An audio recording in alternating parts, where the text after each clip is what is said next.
안녕하세요. 계획대로라면 남자친구와 올가을 결혼했을 30대 여성입니다. 사랑했던 남자친구와 이렇게 인생 제임하게 문턱에서 이별을 할 줄은 상상도 못했지만 무개념인 남자친구의 여동생과 그의 어머니 때문에 힘든 결정을 내렸습니다. 사실 남자친구가 제대로 된 역할만 해줬더라도 파혼까지 결심하진 않았을지도 모릅니다. 그러니 정확히 말하면 멍청한 남자친구 때문이라고 표현해야겠군요. 저와 남자친구는 지인의 소개로 만났습니다. 저희는 궁합도 안 본다는 4살 차이고요. 남자친구는 시청 공무원이고 저는 중견기업에 다니는 회사원입니다. 결혼을 처음부터 염두에 두고 만난 사이는 아니고요. 남자친구에게 저는 처음 만난 순간부터 호감을 느꼈습니다. 대화를 나눌수록 똑똑하고 영리한 사람이라는 게 느껴져서 마음에 들더라고요. 게다가 저는 좋은 게 좋은 거다라는 성격이라 싫은 소리를 잘 못하는데 남자친구는 좋은 건 좋다, 싫은 건 싫다라고 본인의 의사표현을 확실히 했거든요. 그런 모습도 참 매력적이었어요. 언젠가 남자친구에게 당신은 내 어떤 점이 좋았냐고 물으니 웃는 게 예쁘고 심성이 착한 것 같았답니다. 지금 생각해보면 칭찬도 아니에요. 제가 얼마나 바보같이 헤헤거리고 있었나 싶어서 곱씹어볼수록 기분만 나빠지네요. 아무튼 그렇게 저희는 금방 연인 사이로 발전했습니다. 사귀는 동안 큰 갈등은 없었어요. 일주일에 2번 정도 만나 다른 연인들처럼 영화 보고 밥 먹고 차 마시러 가는 평범한 연애를 했어요. 부모님과 함께 살고 있던 저와 달리 지방에서 올라와 혼자 자취를 하고 있던 남자친구는 저를 몇 차례 자기 자취방에 데려가고 싶어 했지만 제가 보수적인 성격이라 허락한 적은 없습니다.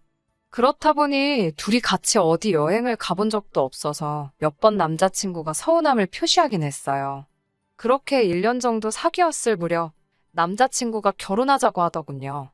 아무래도 남자친구는 나이가 있었으니까 저보다 결혼에 대해서 좀 더 조급했던 것 같아요. 저도 남자친구를 많이 사랑하고 있었기 때문에 그의 청혼이 싫지 않았고요. 결혼 이야기가 본격적으로 오가면서 남자친구가 자기 가족들에 대해서 이야기를 해주더라고요. 제 경우 저나 저희 부모님이나 성격이나 성향이 다 비슷비슷합니다만 듣자 하니 남자친구의 가족들은 아니더라고요. 어머님이나 아버님 성격은 뭐 그러려니 했는데 인상 깊었던 건 바로 남자친구의 여동생에 관한 것이었습니다. 남자친구보다 10살 어리다는 여동생은 막둥이이자 외가와 친가 모두 통틀어서 유일한 딸이다 보니 어려서부터 온 가족들에 의해 공주처럼 자랐다고 하더군요. 금지옥엽으로 자랐지만 부침성이 좋고 뒤끝이 없으며 화통한 성격이라고도 했습니다.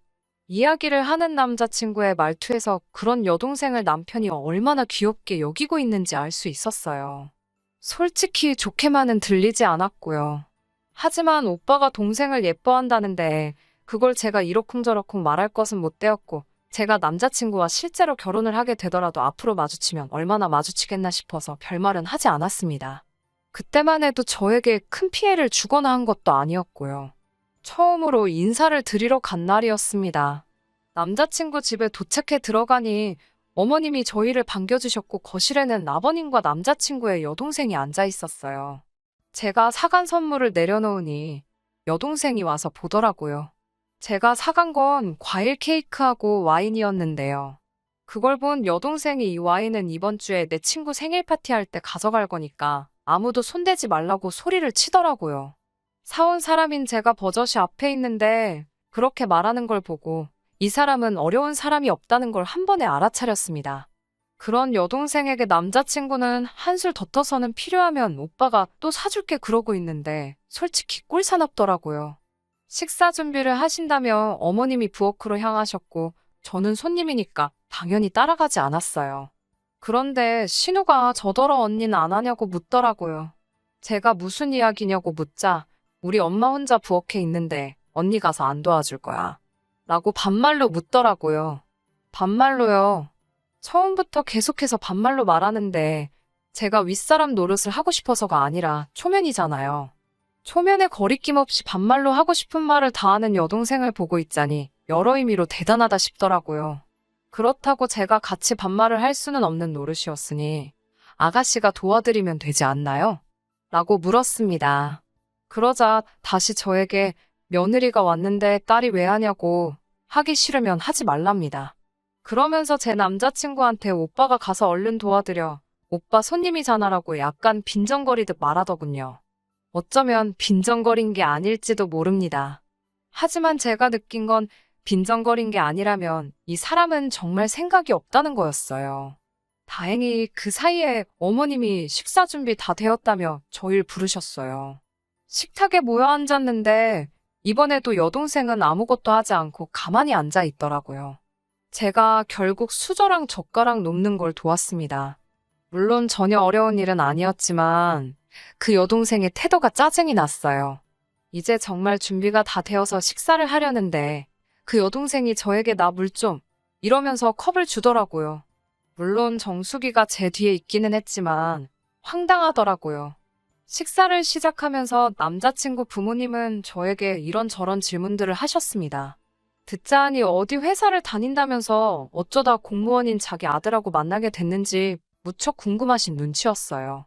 절대 무시하는 건 아니지만 남편은 3년차 구급 공무원이었고 저는 회사에서 대리였는데 시부모님은 회사 생활을 한 번도 해본 적이 없으신 분들이라 그런지 무조건 공무원이 최고다라고 생각하시더군요. 제가 돈은 훨씬 더 많이 벌고 있었는데 말이지요. 아들이 공무원이라 며느리는 최소한 사자는 볼 줄 알았다는 시어머니를 보고 있자니 정말 뭘 모르시는구나 싶어서 기분이 나쁘긴커녕 되려 웃음이 다 나왔습니다. 어찌됐건 남편 될 사람의 가족들을 처음 만난 자리이니 밥이 술술 넘어가진 않았습니다. 자리도 불편했고 긴장한 탓도 있었겠지요.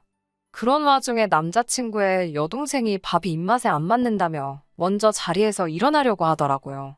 보통 손님이 와 있으면 그래도 끝까지 자리를 지키는 게 매너 아닌가요? 그리고 열심히 준비하신 어머님의 정성도 생각을 해야 하잖아요. 그런데 그 여동생은 어머님께 음식을 뭐 이렇게 만들었냐며 다들 이게 먹을만 하냐고 묻는데 짜증을 내더니 토할 것 같다면서 자리에서 일어났습니다. 어머님은 어쩔 줄 몰라 하시면서 몇 번이고 간을 다시 보셨고요.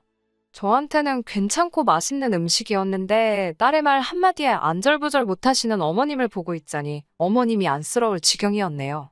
식사를 마치고 온 가족이 다시 거실로 모였습니다.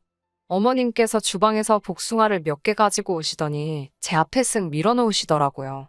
본능적으로 나더러 깎으라는 거구나 싶었지만 저는 복숭아 알레르기가 있거든요.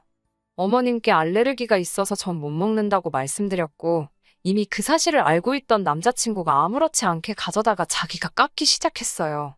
어머님을 슬쩍 쳐다보니 아니나 다를까 표정이 영 좋지 않으시더라고요. 보고도 그냥 모른 채 했어요. 그런데 복숭아를 깎아 놓기가 무섭게 전부 남자친구 여동생 입으로 들어가더라고요. 어머님이나 아버님께 먼저 드셔보라는 말 한마디를 안 하더군요. 하나 깎아 놓으면 낼름 가져다 먹고 그러는 모습이 어찌나 야가 보였는지 몰라요. 그렇게 어색한 첫 만남을 뒤로하고 집으로 돌아왔습니다. 남자친구의 차가 눈앞에서 사라지는 걸 보고 나서 저는 편의점에 가서 맥주를 사들고 집에 들어왔습니다. 혼자 맥주를 마시며 하루를 곱씹어보고 있는데 남자친구에게 전화가 걸려왔어요. 오늘 정말 분위기가 좋았던 것 같지 않냐는 남자친구의 말에 할 말을 잃을 뻔했습니다. 저는 당신 여동생이 너무 신경 쓰인다고 솔직히 말했습니다.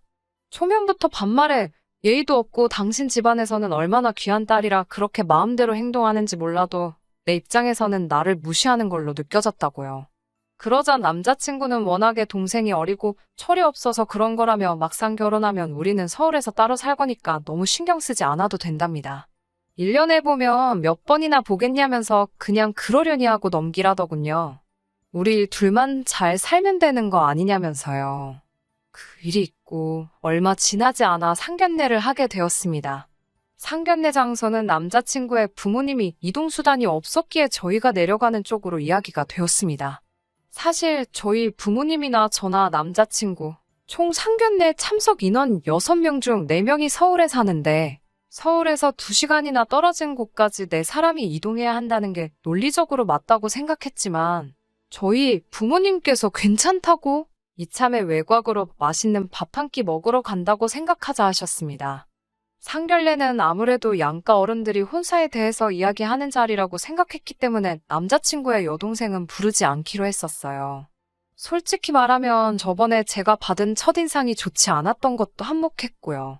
남자친구도 제 의견을 존중한다 했으니 그 부분에 있어선 조금의 걱정이나 의심이 없었습니다. 하지만 정작 상견례 장소에 도착하니 남자친구의 여동생이 버젓이 한 자리 차지하고 앉아있더라고요. 어이가 없어서 남자친구를 쳐다보니 남자친구가 너는 여기 왜 나왔냐고 한 소리 하긴 하더라고요. 그러자 한다는 소리가 집에 있어봤자 심심하니까 따라 나왔다는 거예요. 옆에서 어머님도 하신다는 말이 집에 딱히 먹을 것도 없고 나와서 한 끼 맛있게 먹으라고 데리고 오셨답니다. 음식이 하나씩 나올 때마다 남자친구의 여동생은 전체 테이블 샷을 찍어야 한다며 모든 사람들을 멈추게 했습니다. 그리곤 음식 사진 한 장, 전체 테이블 사진 한 장 이렇게 찍어대더라고요. 황당했지만 저희 부모님이 요즘 애들이 다 그런 것 같다면서 최대한 협조를 해주고 계셨어요. 저로선 진짜 황당했지요. 그러다가 남자친구 여동생이 잠시 화장실을 간다고 자리를 비웠고 그 사이에 메인 메뉴가 나왔습니다. 사진가가 자리를 비웠고 사진을 찍은 뒤 식사를 하는 것에 익숙하지 않으셨던 어른들은 아무 의심 없이 한술 뜨셨습니다. 그때 화장실에서 돌아온 남자친구의 여동생이 소리를 지르더니 사진도 안 찍었는데 왜 식사를 하냐면서 어른들한테 무안을 주더라고요. 누가 봐도 정말 싸가지가 없는 행동이잖아요. 남자친구가 적당히 하라고 한마디 하니까 어떻게 오빠가 자기한테 말을 그렇게 하냐면서 냅다 울어버리더군요. 그러자 어머님은 넌 왜 말을 그렇게 하냐면서 먼저 밥 먹어서 미안하다고 사과를 하고 계신 거예요. 아버님은 저희 부모님한테 한다는 소리가 당신 딸이 마음이 여려서 그렇답니다. 진지하고 엄숙한 분위기에서 상견례가 이루어지길 바랬는데 이건 뭐 개판 5분 전이었어요. 저야말로 울고 싶은 심정이었습니다. 저희 부모님께서 신혼집을 비롯한 혼수나 예물 등은 어떻게 하는 게 좋을지 물어보셨습니다. 저와 남자친구는 사실 이미 어느 정도 이야기가 되어 있는 상황이었고 저희 부모님도 그 내용을 대강 파악하고 계셨지만 그래도 확실히 해두는 편이 좋으니 먼저 말씀을 꺼내신 거였어요. 그러자 시어머니께선 공무원이면 연금이 얼마나 짱짱한지 아시냐면서 요즘에 공무원 배우자가 인기가 최고라는데 들어본 적 없으시냐고 그놈의 공무원 타령을 몇 번이고 하시더라고요. 듣다 못한 저희 어머니가 공무원도 살 집은 있어야 하지 않겠냐고 물으셨고 그제서야 어머님께서는 아들이 일단 자취를 하고 있으니 그 자취방 보증금을 빼면 어느 정도 돈이 될 거라 하시더군요. 제가 알기론 그 보증금은 남자친구가 벌어서 모은 돈이지 시부모님한테 받은 돈이 아닌데 그렇게 말씀하시니 순간 당황스러웠습니다. 와중에 저희 어머니께서 다시 한번 그래서 정확히 얼마를 도와주실 수 있냐고 단도직입적으로 물으셨어요. 그때 난처해야 하는 어머님 옆에서 남자친구의 여동생이 자기가 유학을 가야 돼서 오빠한테 줄 돈이 없답니다. 지 오빠한테 한다는 소리가 장가가고 싶으면 오빠 능력으로 가래요. 자기 목 탐내지 말고요. 어머님과 아버님도 자기 딸은 아직 어려서 당신들이 도와줘야 한다며 애둘러서 거절 의사를 표현하시더군요. 처음부터 큰 기대도 없었기에 전 그다지 실망하지 않았지만 면전에서 거절을 당하신 저희 부모님은 마음이 무척 상하신 눈치였어요. 그렇다 보니 그 이후로는 제대로 된 이야기가 오가지 못했습니다. 식사를 하는데 밥이 코로 들어가는지 목으로 넘어가는지 알 수도 없었습니다. 그렇게 상견례 자리가 끝나고 슬슬 자리에서 일어나려고 하는데 남자친구한테 전화가 걸려왔어요. 주차장인데 차 좀 빼달라고 하더라고요. 남자친구가 먼저 자리에서 일어났고 저희 부모님도 자리에서 일어나고 계셨습니다. 그런데 갑자기 어머님과 아버님께서 저희 부모님께 맛있게 잘 먹었다고 인사를 하시곤 남자친구의 뒤를 따라 나가시는 거예요. 순간 벙찌더라고요. 그런 저를 보곤 남자친구의 여동생이 저번에 자기 집에 와서 밥 먹고 갔으니까 이번엔 제가 사는 게 맞답니다.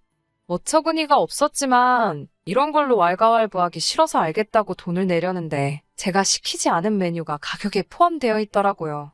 알고 보니 남자친구의 여동생이 집에 가져간다고 자기 마음대로 포장 주문을 했던 거예요. 이것까지 제가 사줄 이유는 없었습니다. 가뜩이나 남자친구 여동생이 제 상견례 자리 다 망쳤다고 생각하던 마당이었는데 제가 무슨 집에 가져가서 먹을 것까지 사주나요? 저는 그건 빼고 계산해 달라고 했습니다. 뒤에 따라 나오는 여자가 계산할 거라고요. 곧이어 뒤에서 느리적거리던 남자친구 여동생의 앙칼진 목소리가 제 뒤통수에 내리꽂히더라고요. 어머님은 무슨 일이냐고 불이 나게 쫓아가셨고 여동생이란 인간은 또 밖에서 다 들릴 만큼 엉엉 울더라고요. 어머님이 전화라도 하신 것인지 어떻게 상황 파악을 한 남자친구가 냉큼 쫓아와서는 음식을 계산했고 저에게 왜 이렇게 윗사람이 옹졸하게 구냐며 싫은 소리를 하더군요. 당신 동생 얌체 같은 거나 어떻게 해보라고 한마디 하니까 애가 어리고 주머니 사정이 좋지 않아서 그런 거라며 저더러 적당히 하랍니다. 집에 돌아와 이 결혼을 어떻게 파할까 고민하기 시작했습니다. 부모님께서도 다시 한번 진지하게 고민해보라 하셨고요. 이미 주변 많은 사람들이 제가 결혼할 예정이라는 사실을 알고 있었기 때문에 파혼을 마음먹기가 쉽지만은 않았습니다. 주변인들이 절 뭐라고 생각할지, 욕을 할지, 비웃을지 가늠도 안 되더라고요. 결국 친한 친구 2명에게 고민 상담도 할 겸 유명하다는 카페에서 만나기로 했습니다. 하지만 왼수는 외나무 다리에서 만난다더니 그 말이 딱이더군요. 카페에 앉아서 친구들과 이야기를 나누려고 하는데 누가 제 어깨를 아플 만큼 탁 때렸습니다. 뒤를 돌아보니 남자친구의 여동생이었어요. 반갑기는커녕 길에서 마주쳐도 못 본 채 하는 편이 나을 만큼 어색한 사이라고 생각하는데 그쪽에선 뭐가 그렇게 반가운지 아는 채를 해왔습니다. 저도 친구들과 있었고 남자친구의 여동생도 친구들과 있었기에 적당히 인사만 나눴습니다. 남자친구의 여동생은 보란듯이 저와 제 친구들이 앉아있는 테이블에 바로 옆에 자리를 잡더라고요. 보통은 오히려 아는 사람이 있으면 매너로 좀 떨어져서 앉지 않나요? 카페에 자리도 많았는데 말이지요. 하지만 제가 카페를 전세 낸 것도 아니니 싫어도 별 수 없었습니다. 저는 모처럼 만난 친구들과의 시간을 망치고 싶지 않아서 최대한 남자친구 여동생에겐 신경을 끄려고 했습니다. 그런데 여동생은 계속해서 저희 테이블을 기웃거리면서 커피도 비싼 것만 마신다는 둥, 메뉴도 왜 3사람인데 뭐하러 4개를 시켰냐는 둥, 쓰잘데기 없는 소리를 하면서 간섭을 하더라고요. 그러더니 급기야 언니 벌면 얼마나 번다고 이런 사치를 부리냐며 아껴 살랍니다. 그리고 상견례 날 자기 너무 황당했다면서 어머님이 저한테 많이 실망하셨다는 그런 이야기를 하는 거예요. 결국 들어주다 못한 제가 한마디 했습니다. 지금 아가씨 때문에 계속 저랑 제 친구들의 대화가 끊어지는 거 모르겠냐고. 가족 얘기는 나중에 둘이 있을 때에도 늦지 않을 것 같다고요. 지금은 저는 친구들하고 시간을 보내러 온 거고 아가씨도 아가씨대로 볼 일이 있을 테니 볼일 잘 보고 집에 가라고 했습니다. 남자친구의 여동생도 그제서야 좀 민망했는지 얼굴이 울그락불그락 하더라고요. 자기 딴에는 나름 시누이 노릇이라도 하고 싶었던 모양입니다.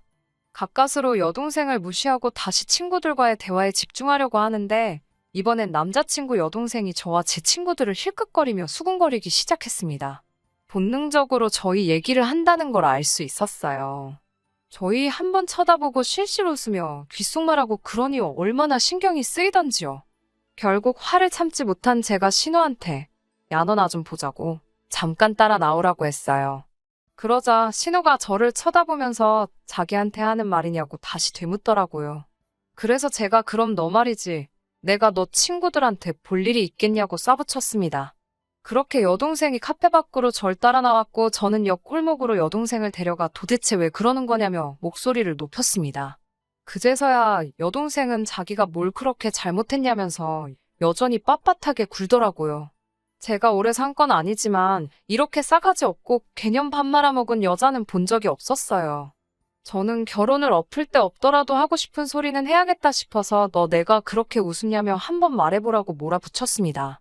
그러자 자기 오빠한테 전화할 거라면서 핸드폰을 주머니에서 꺼내는데 손을 덜덜 떨더라고요. 저는 네 오빠 나한테 장가 못 오면 너 때문인 줄 알라고 말하곤 생각 좀 하고 살라고 했습니다.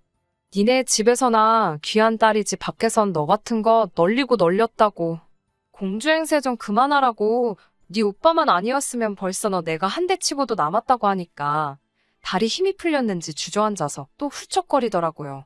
마지막을 신랄하게 욕 한 바가지를 해주고 저는 먼저 카페로 돌아왔습니다. 제 눈치를 살피던 친구들이 저에게 다음에 다시 모이자고 해서 친구들한테 미안하다고 사과하고 집으로 돌아왔어요.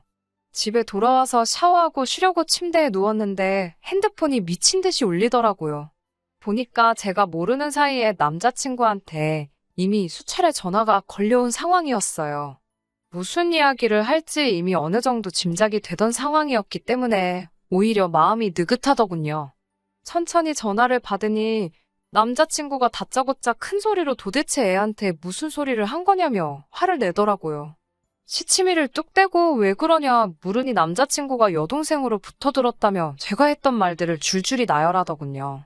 그게 왜 뭐가 문제냐고 물으니까 아무리 애가 정신머리가 없고 그래도 그렇지. 그렇게까지 못되게 말을 할 필요가 있었냐고 합니다.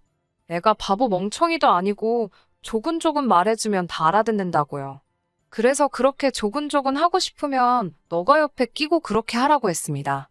남자친구는 저더러 아무 말이나 하지 말라면서 일단은 이건 제가 실수한 게 맞으니까 당장 자기 여동생한테 전화해서 진심으로 사과해달랍니다. 애가 상처를 많이 받았다면서요. 저는 남자친구에게 사과고 뭐고 할 필요도 없다고 나는 이 결혼 안 하겠다고 했습니다. 당신 가진 것 없고 돈도 조금밖에 못 벌지만 그래도 나는 당신하고 결혼하려고 했다. 왜? 당신이 논리적이고 경우가 바른 사람이라서 그랬다고요. 하지만 지금 보니 제가 사람을 봐도 단단히 잘못 봤고 나는 개념 없는 사람은 딱 싫다. 친구로도 싫은데 가족으로 엮이는 건 더 싫다고요. 남자친구는 저더러 어떻게 말을 그렇게 심하게 할 수 있냐면서 저한테 한 번만 숙이고 들어와 달랍니다. 그러면 자기도 살면서 조금씩 고치겠다고요. 그런데 냉정히 제가 아무리 생각해봐도 그렇게 서로 시간 낭비를 할 이유가 없더라고요. 결국 제 뜻대로 헤어졌습니다. 솔직히 이런저런 이유를 떠나서 이미 정이 떨어질 대로 떨어진 탓이라 방법이 없더라고요. 그렇게 저는 결국 파혼을 하게 되었고 저는 지금 너무나 자유롭고 행복한 상황입니다. 주변에 파혼 소식을 알렸을 때 반응들은 제 예상과는 많이 달랐습니다. 저를 욕하거나 비난하진 않을까 두려웠는데 정작 이혼보다는 파혼이 낫다며 저한테 용기 있는 선택을 잘 내렸다고 장하다고 해주더군요. 파혼 후 지금 2주 정도 지난 상황인데 종종 남자친구에게서 연락이 옵니다. 한 번은 저에게 제가 그토록 원한다면 두 번 다시 여동생은 안 보고 살겠다지만 그게 불가능하다는 건 저도 이 사연을 들으시는 여러분들도 다 알고 계시리라 믿습니다. 저는 다시 예전으로 돌아갈 생각이 없어요. 그저 당분간은 미래를 보고 열심히 저만의 인생을 살아보려고 합니다. 끝까지 들어주셔서 감사합니다. 오늘의 사연은 여기까지입니다. 구독과 좋아요, 알람 설정 부탁드리고 더 좋은 사연으로 다시 찾아뵙겠습니다. 감사합니다.